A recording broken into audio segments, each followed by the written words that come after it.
Hello again, everybody. Welcome to another Yukon Bob video. Not on the water today, coming to you instead from my backyard.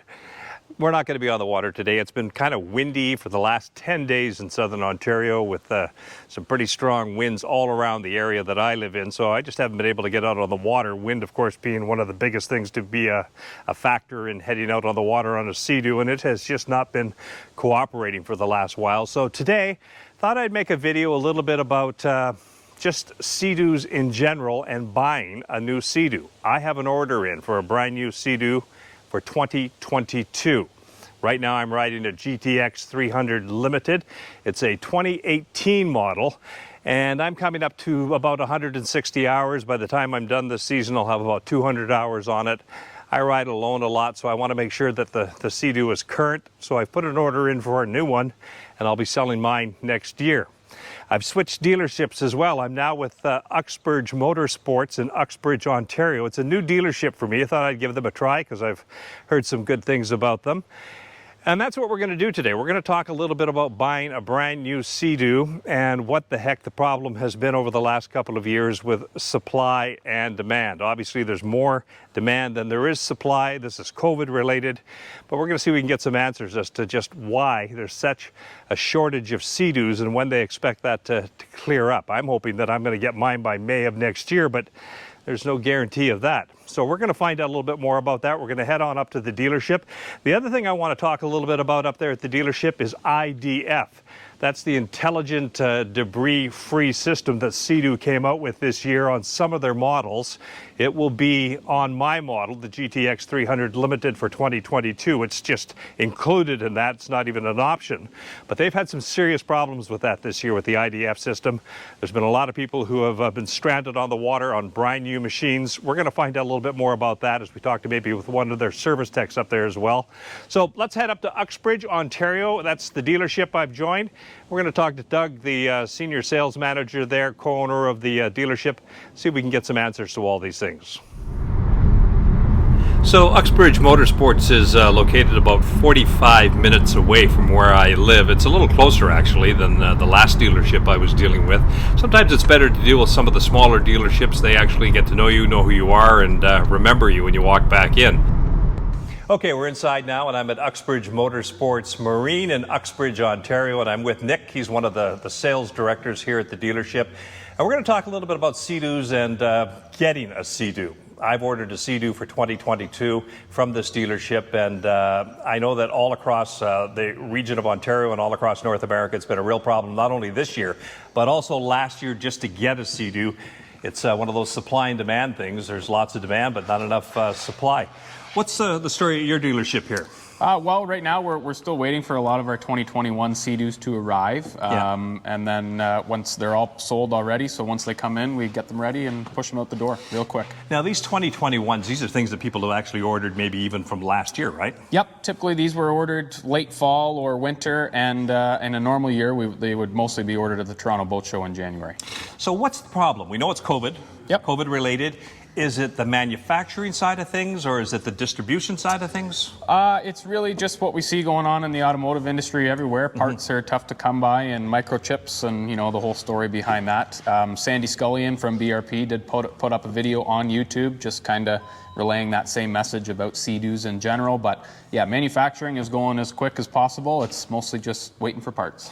So Seadoos are manufactured in Mexico. Engines Correct. Are manufactured in Austria, is it? Yep, that's Rotax, yes. Is it a problem with both sides of that? No, I don't know. I don't think there's a problem with Rotax or Seadoo in general. It's just kind of getting mostly the microchips, just like the automotive industry. So part of this problem is the just-in-time delivery system of manufacturing now, right? Where parts arrive as they're needed to build things, and they just can't get the parts now. Yep, can't get the parts, and I mean it's in a normal year, just-in-time delivery, even without COVID, would work perfectly fine. But with factories being shut down previously, before Seadoos are starting to be built and everything else, then it just becomes an issue. So what is the process? Like for me, when I ordered my Seadoo from your dealership, I was told, okay, put $500 down. We'll put you on a waiting list. You're on a sort of priority waiting list. The sooner you order, the sooner you can get it for next year. But then I was told we won't even know till September what I might be able to get. Exactly, yeah. So the 2022 Seadoos, they've actually given us a date now. It's August 11th is when the release for 2022 model year will happen. So we as dealerships don't actually know anything about the 2022 models until that release happens. So you're welcome to call us and give us a deposit, or just make it very known that you're interested in a Seadoo for next year. We have lists, and I mean, if you give us a deposit, then obviously you're definitely on the list. Yeah. And then we call you once they're released in August and say, this is the price, these are the features, these are the colors. Does it mean I'm going to get the one I want? Well, not exactly, no, because that model may not be available for next year. We don't know that, and we won't know until they're released in August. When you say you don't know that, does that mean that if I specifically wanted, say, the GTX 300 Limited for next year, is it a matter that they're going to be making that product, but you may not get it as a dealership? Well, no, it's typically every product or every model is available to us when we order, but it's a matter of, I mean, a couple of years ago, they made a GTR X 230, a two-up 230 horsepower machine. They do not do that anymore. So maybe your model that you've chosen right now is no longer available.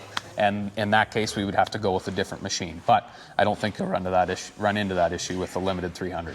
What do you find when you go to BRP and you say as a dealership, we could use 50 more machines than we had last year because we're seeing the demand, as you have for the last couple of years. Can you get those?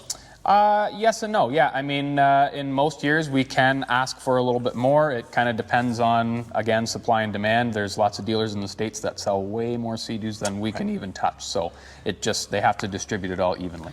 So we're going to find out in September or August 11th what your supply will be for next year? August 11th is the release date, yep. And then typically like the next day after that, we're working with our DSM, District Sales Manager at BRP, getting our order dialed in and at least the magic number that we will get to order for next year. I was surprised when I walked into the dealership here and I saw this Seadoo sitting in the showroom. I thought, what? Is that for sale? Yeah, so this is just a Seadoo that the customer bought a pair of them and he opted to wait for the second one to arrive and pick them both up at the same time. Okay, so this one's not for sale? It's not for sale. Because I've heard stories of people going, you know, as far away as New Brunswick right now to find one that they could get, driving out there and hauling it back. It's true, yeah, and I'm even surprised that would happen, to be honest with you. How about the used Seadoo market? Is that just pretty much non-existent too? It's existent, but the problem is it's gone very crazy. So right now, I mean, I'm sure if you looked on Kijiji or Facebook Marketplace or any of the spots like that where people buy and sell stuff, you can see brand new machines up there for even $5,000 more than retail because people bought it, they're looking for it, and they're flipping it over. Exactly.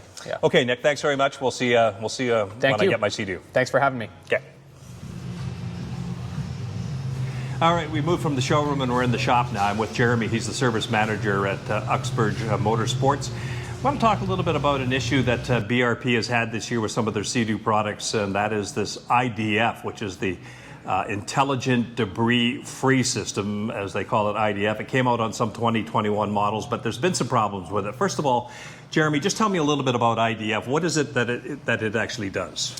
Well, the idea with IDF is if anybody has owned a Seadoo before, they know that weeds can become a problem, and they get stuck in the jet pump and can create cavitation, which if the machine is kept run like that, then we have overheating issues with the exhaust system and can actually create a fair bit of damage. Now with the Fish Pro models, people are getting into areas that are weedy and more shallow, trying to get at the fish.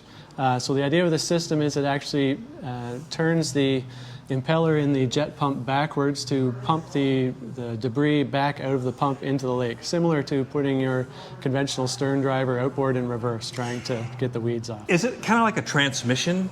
It is. It's a small gearbox bolted onto the back of the engine. So there's been some problems with it this year. I don't know what the percentage is of models out there, but the videos are out there. You are seeing people who, with 14, 15 minutes on their machine, it's just failing. What's the problem? Well, right now the repair is a stiffer spring on the shift fork to keep basically the IDF gearbox engaged into the crankshaft of the engine. Are we talking really just a spring? So far it's looking that way, yes. There are some other pieces to replace if there has been a failure, because they can have some wear on them as well.